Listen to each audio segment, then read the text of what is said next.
This local marketing update is brought to you by Scott Gallagher. Scott is the co-founder of Local Marketing Source and has become the recognized expert in providing online marketing services to local businesses. Follow Scott on Twitter at ScottGallagher5 and on Facebook.com/Scott P. Gallagher. So we're going to talk about something new, some news that came out yesterday. A new tool from Google that allows you to disavow links.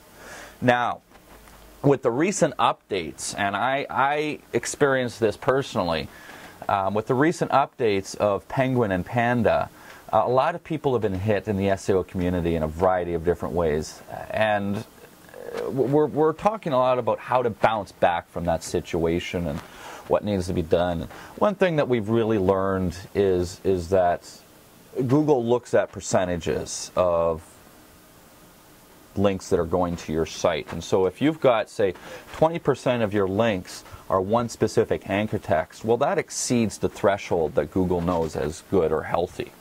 And if you exceed that threshold, your site is then applied penalties to it, and in turn does not rank very well.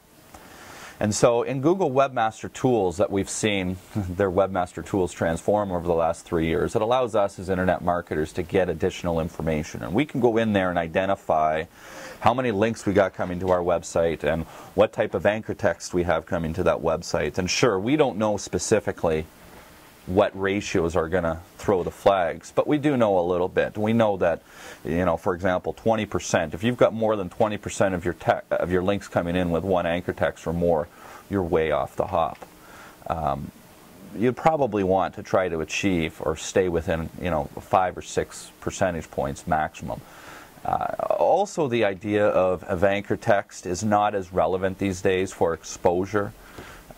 Any type of exposure is healthy if it's in the relevant areas that your audience resides. So one way to bounce back from these updates is to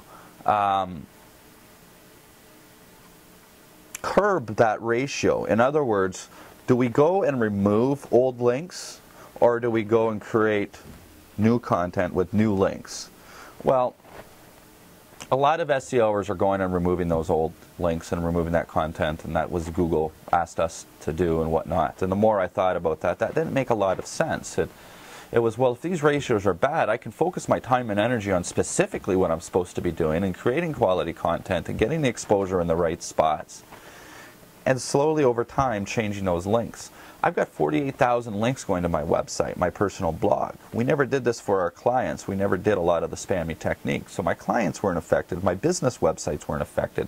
But my own personal blog was affected because we tried a lot of different things on that and a lot of trial and error. And that's really, that blog was what led me down the SEO is all, excuse my language, all bullshit path.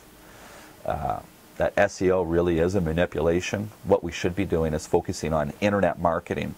So this tool that Google has given us to disavow links, essentially allows us to go into Webmaster, Google Webmaster Tools, and say to Google, here's a URL that I've got a bunch of links coming from, and I don't want you to count them at all.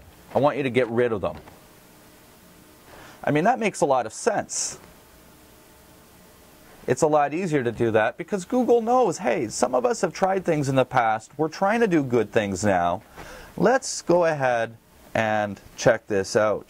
So this is the whole premise of PageRank from Google. It's a very, very important tool that Google has put out for us to utilize. I highly encourage you to go and check out that tool in Google Webmaster Tools and take advantage of it. Those that have received emails or notifications from Google should absolutely spend the time and energy and money, if necessary, to get your team or your company or whatever it takes to do that. If you've got any questions, we can take a look at you as well through our agency.